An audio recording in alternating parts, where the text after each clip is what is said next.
What's up, everyone? This is episode 13 of the Make a Difference podcast, where we spend time connecting with individuals who are making a positive difference in the world, irrespective of where they are doing it and how.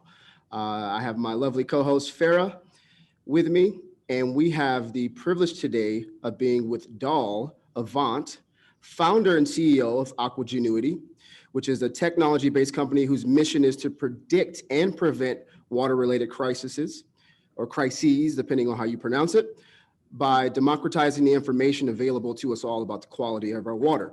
Now, they do this through what is arguably considered the world's largest database on water. She's been featured in the New York Times, Wired, and Forbes, to name a few. She's also a data scientist, a social impact strategist, and a keynote speaker on platforms like South by Southwest and TEDx. She's been featured in the Google space as an actual featured entrepreneur, even making the homepage. She's a proud AT-alien, a musician, and a cum laude graduate from a little-known school called Harvard. Doll, welcome to the Make a Difference podcast. I'm so excited to be here. Thanks for having me. Well, I think we can wrap it up after that super impressive resume that Priya's just spat it out there. There's nothing else to say. There's a lot going on, but I try to keep up with my dad. I get it from my dad. I love that. Love that. Well, before we even learn about you, tell us about your dad. Yeah, my dad. My mom's amazing too. These people, we got to keep up. So my dad was a masterful musician, right? So I grew up in a family where mom's a singer. They actually met at FAMU, and she was singing and he was playing the keyboard, and that's how they met. World-class musician. I don't, if you know anything about gospel music, my dad, he and my mom recorded an album with James Cleveland. My dad used to play for Andre Crouch, who were like legends in that space.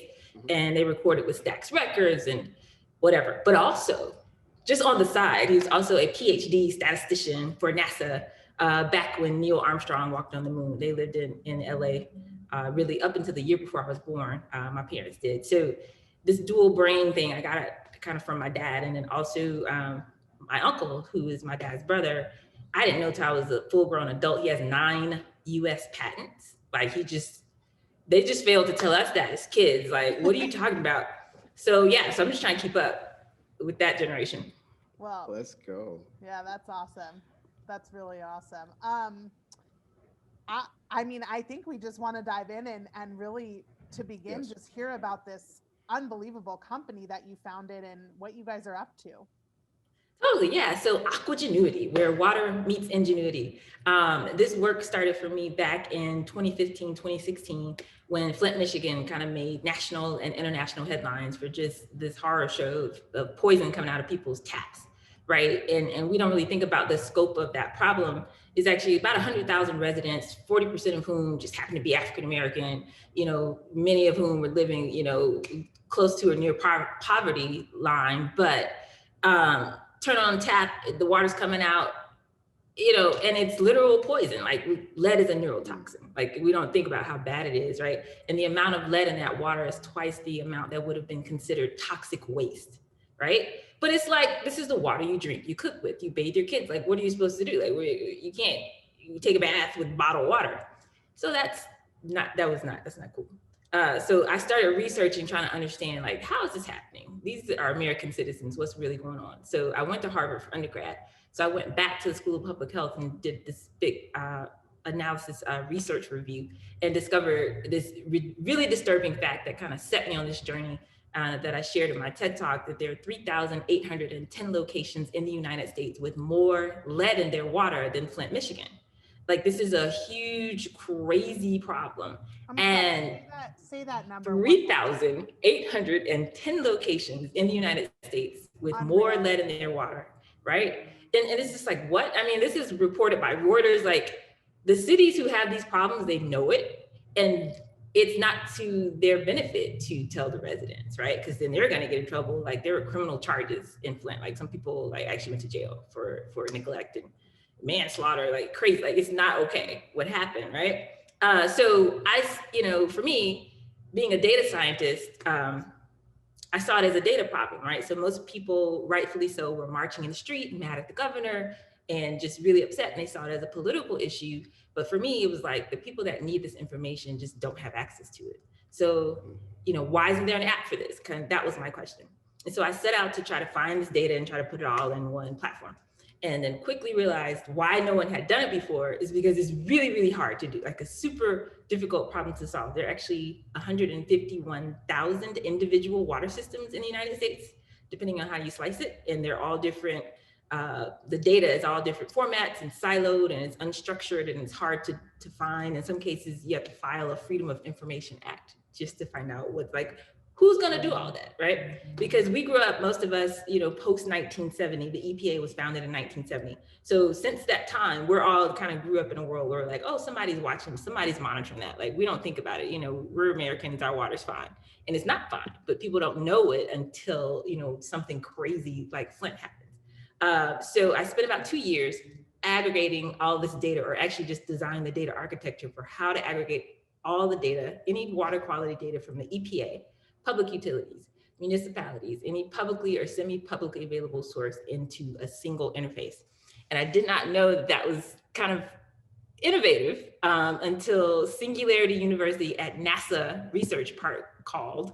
And they named me a Global Impact Fellow for designing this data architecture because it had never been done before.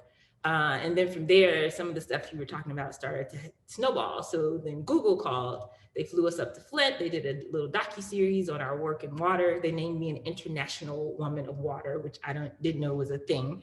And then they put me on the homepage of Google, right, for this work. It just has never been done before. And according to Google, I've now built the world's largest water database. So all to try to solve this problem and make sure that humans are not the sensors alerting us to water quality problems. And so that's kind of why and how Aquagenuity was born. Wow, it's incredible. It's really incredible. What was your undergrad at Harvard? I actually studied Afro-American history, and my focus was economics. So I knew that I would eventually go to business school. I studied data analytics at Harvard Business School. But it's kind of an interdisciplinary degree. My advisors were Henry Louis Gates and Cornel West, who are just characters in their own right, but they really kind of taught me about thinking outside the box and understanding problems in a historical context, right? So what happened in Flint is not just something that happened one time to those people over there. It's part of a long history of kind of systemic inequity and racism and a lot of other crazy issues in this country. And it's not just affecting Black and brown and low income communities, it disproportionately affects them, but water quality problems actually impact about 233 million Americans. That's 71% of us have some form of contamination in our water. And it's insane, like, because we're thinking we're good. The EPA regulates for about 90 toxins, and there's about 120,000 that we know are in water supplies, many of which are carcinogenic and cause all types of things. So basically in the Western world, we figured out how not to perish instantly by drinking water. But over time, we're drinking, and these toxins that we're being exposed to are building up in our bodies, and they cause heart and kidney problems and liver damage and cancer. And like I said, lead is a neurotoxin. It delays, brain development, and it just has these long-term effects. And it actually shortens lifespans in certain communities by as much as 15 years. And we don't even know that it's actually our water doing it. Wow. Okay, so before we go any further, wait a second. Before we go any further, tell us right now what we need to do about our water. What are some practical things we can do about our water? Oh, well, I always encourage people to go to our app because it's free, our web app. You go to myopersport.com because that's one of the easiest ways to understand what's in your water right now. So we took all this water quality data that I'm talking about and then put it in a single interface. And then I wrote an algorithm that transforms it into a score. So think about when you check your weather, you open the weather app and you see like the temperature at the top, and then you have all this other stuff at the bottom that nobody reads or understands, like air pressure, barometer, humidity, blah, blah, blah. Like, well, we don't know what that means, but I do know the temperature. 80 degrees is hot and 30 degrees is cold, right? And so I created the same thing for water. So you can see a number, 100 is good, 0 is bad, heat maps, blue is good, red is bad. So now a non-technical user, you don't have to have a degree chemistry or environmental engineering to know, like, even if you got your little one annual report CCR, you still don't know what it means, right? Like it's a list of chemicals, like what is that? So transforming that into something that means something to the average consumer is what our platform does. So if you go there, you check it, you get a sense of what's happening with water in your local area, the same way you would check your weather. That's the first thing you should do. The second thing is to get a filter that's actually certified by the NSF to remove the geo-specific contaminants where you live. Because people don't think about that. It's like, the pictures that most people get probably isn't actually addressing what's in your water where you live, because your water in Colorado is different from my water in Atlanta, is different from my other team members' water in Seattle. And you just need to know what's in your water where you live specifically, and it's very hard to find, without platforms like ours. So then, and then people often say, well, I drink bottled water, I don't drink tap water, that. And so there's two problems with that. One, 60% of bottled water is actually tap water. It's from a municipal source, and most people don't know that. So it's the same water. And two, all the plastic that, the problems that we're creating and how that ends up back in the ocean, and it's just not sustainable, right? And then the third thing to think about is like your skin is your largest organ. So fine, you don't drink from the tap. Do you take a bath? Do you take a shower? Because you're literally heating up the water, opening up your pores and whatever those toxins are. Some people actually smell chemicals when they turn on the shower and it heats up in there. It's not good. Like, just think about it. You're ingesting that like every day. Like it's not good. And I won't go into some of the studies that have shown it's not good. So figuring out what's going on with your water, your pipes in your home, these are things that like aren't nice things to have. Like they're necessary to protect your health. So what has so far been the impact that you've seen from this technology that you've created? Well, who knew that we were disrupting, we haven't changed the way we monitor water quality in about 100 years. Who knew?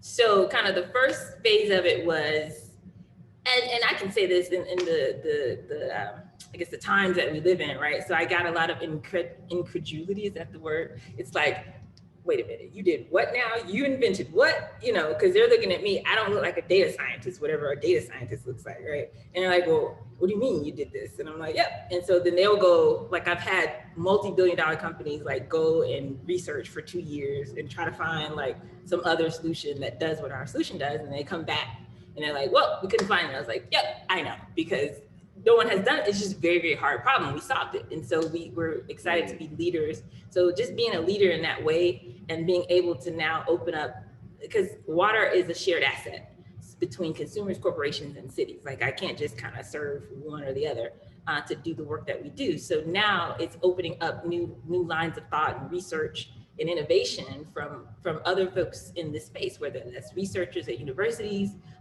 whether that's water utilities, thinking about different ways to do things, or what we call the future of water, right? Like, let's not put dumb infrastructure into the ground and just walk away, and then 50 years later, a bunch of people get sick, and then 2 more decades go, and then we do some research, and then we finally admit, oh, it was the water that poisoned all these people. So things like Flint, or things like Camp Lejeune, hopefully will be avoided. That's kind of sort of the impact. So Camp Lejeune is a Marine Corps base in North Carolina. And from 1955 to 1987, about 900,000 servicemen and their families were poisoned by the water on that base, but no one knew. But people literally were getting all types of cancer and ALS and Hodgkin's and lymphoma, like craziness.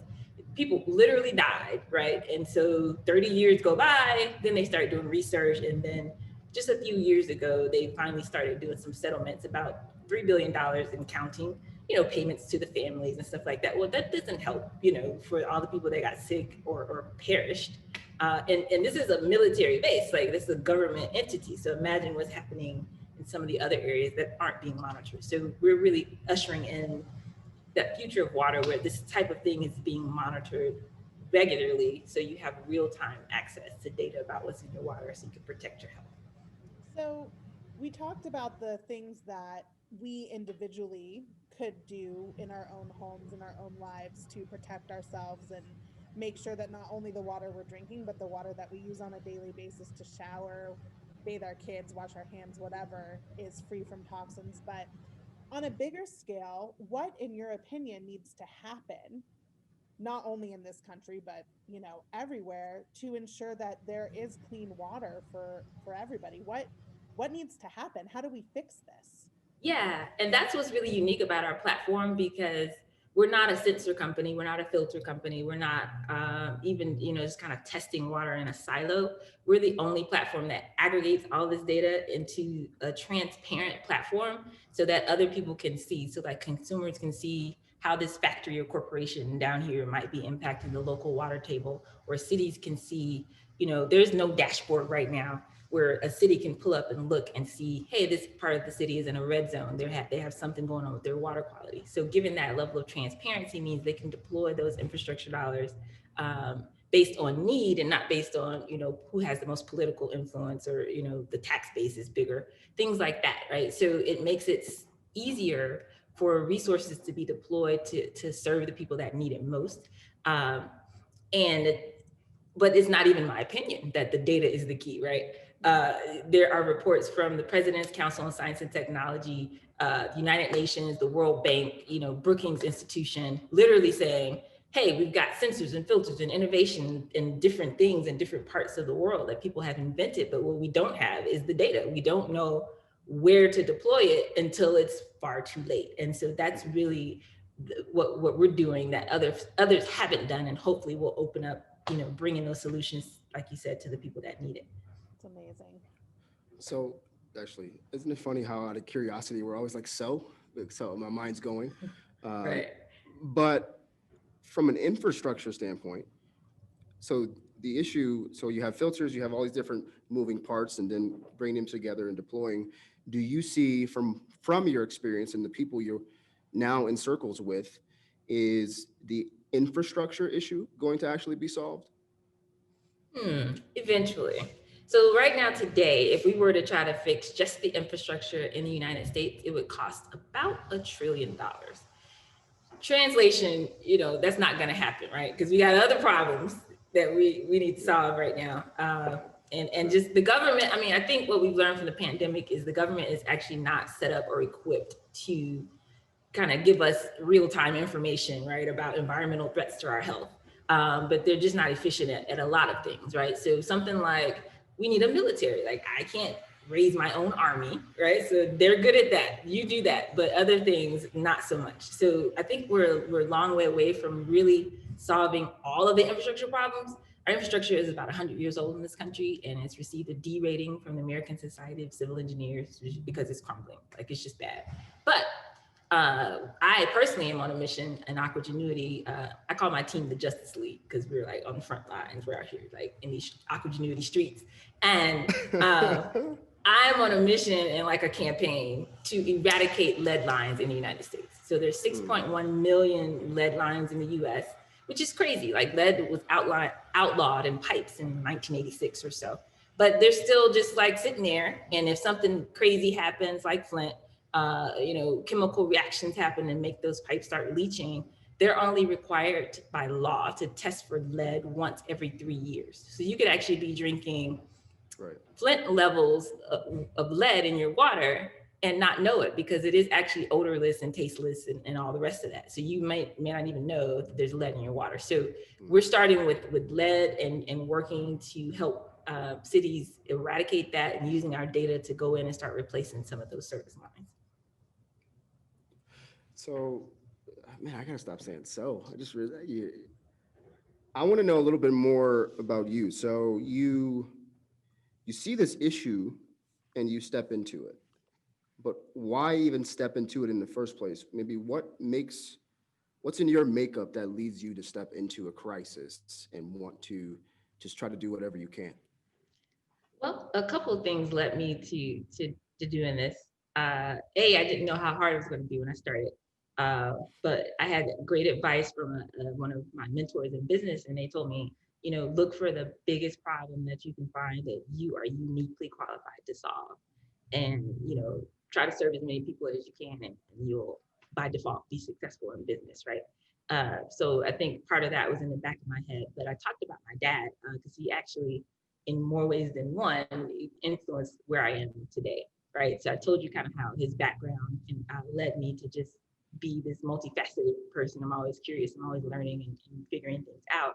But while I was in the middle of all this research to pull together the actual database, my dad got sick, and we didn't really know, like, it was kind of a mystery diagnosis. We didn't know what was up, and they were like, oh, and he has diabetes and something else, just out of the blue, right?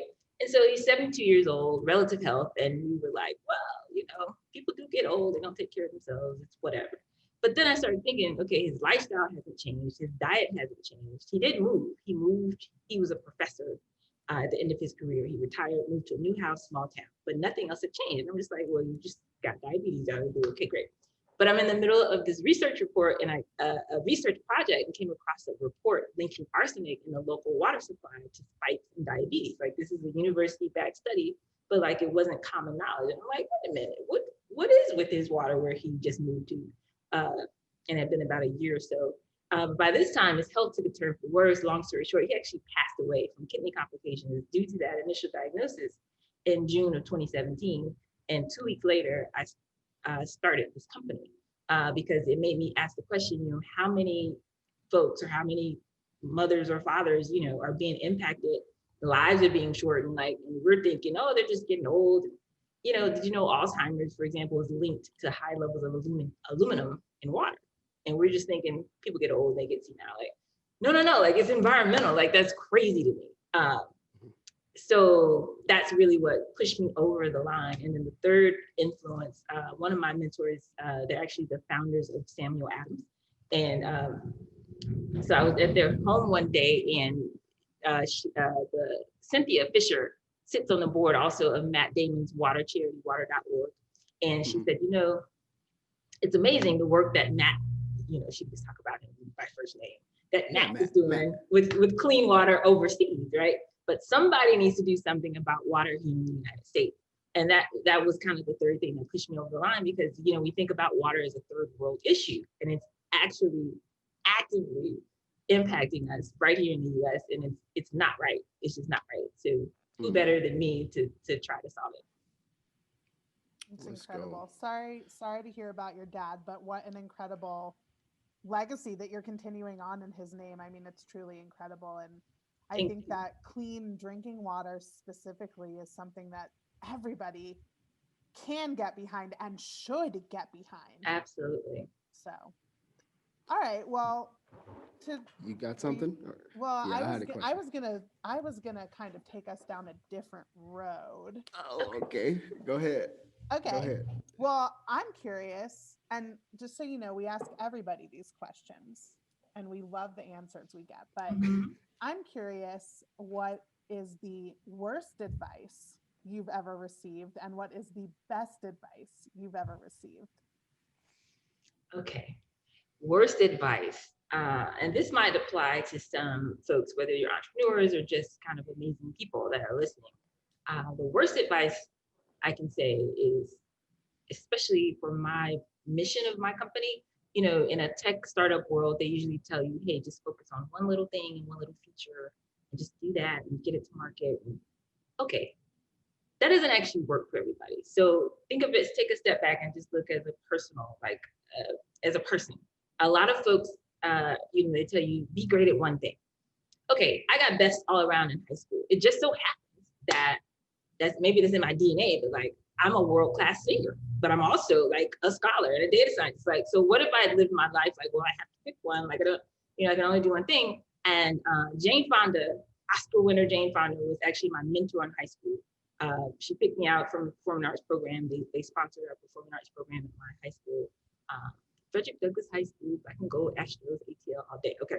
And she, I'm sitting in her office one day, and you're looking at, her movie posters behind her, right? She's like, well, what do you want to do, when you graduate? And I was just like, well, I don't know, I'm a singer. And like, I'd gotten offered a record deal already at that point, and then they wanted me to come to New York and like be a model or something, and I was just like, I don't know what I want to do. And I got into all these colleges, and what do I do? And she looked at me dead in my eyes. She was quiet for like 30 seconds. I was like, did I say something wrong? And she was like, who told you had to choose?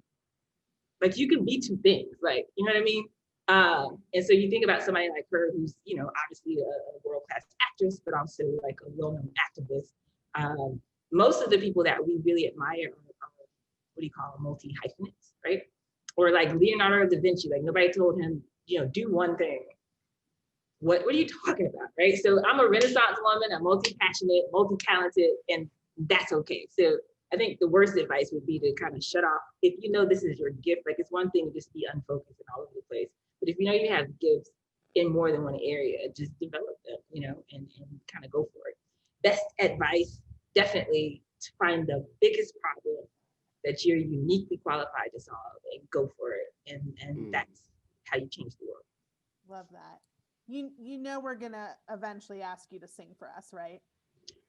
Well, we might have to do a whole separate podcast because I would have like the acoustic set, like we would do that. All right, you guys all heard it here first. Next time we have Doll on, it's gonna be an entire episode of performance, and it's gonna be wonderful. We'll take covers, requests, all that. Love it. Oh, we'll go live. We'll do a live podcast. Totally. Turn it into a fundraiser. Yeah. For clean water, Guardians of yeah. H2O. We invite everybody to join the movement, which is, we're actually taking this program into schools. So kids are being trained to be the next generation of innovators to help us build the future of water. They're using our test kits in the classroom, a full STEM-based project-based learning curriculum. We have weekend boot camps so kids can learn how to monitor their own environment instead of waiting for the next crisis to happen. It's a huge movement, a lot of big companies behind it. So yeah, that would be a cool fundraiser.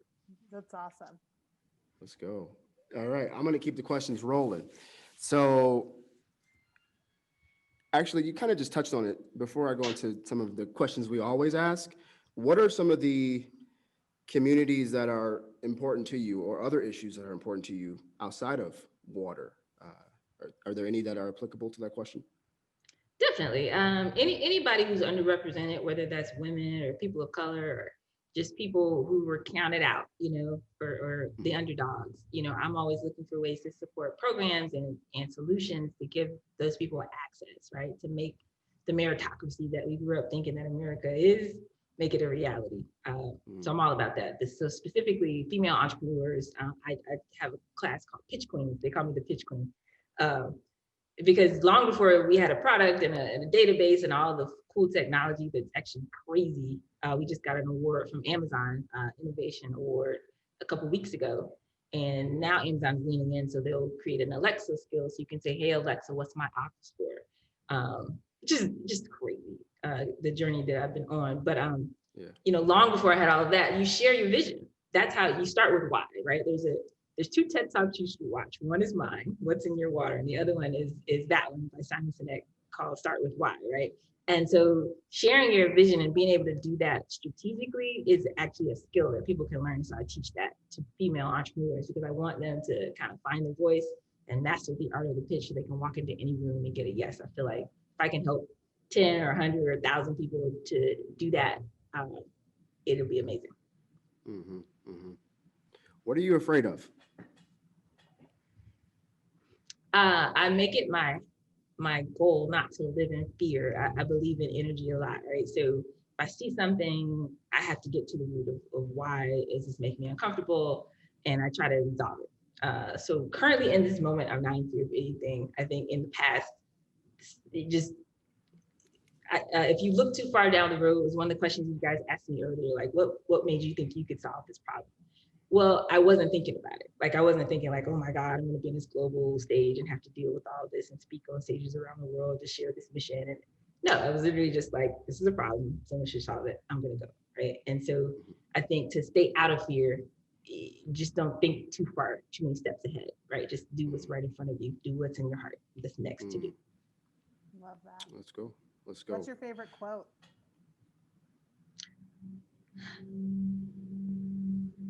It's gonna come to me in a second. Oh, okay, it's mine. quote Doll Avant. You are unstoppable as long as you don't stop. Love that. Let's go. Love that. Are you a reader? I am. I have not been reading that much this year. So I don't have like, here's a list of my book that's on my nightstand like that. But I love to read, and I read all types, fiction and nonfiction. Okay. So one thing we do is anytime someone comes on, we ask you to imagine you are talking to somehow you're broadcasting live to the whole entire world, right? Somehow. Well, we are. Not Yeah. live, but yes. Mhm. Yeah, you are broadcasting to the whole entire world, and you have some time, much time you need, but share something just from you to our listeners.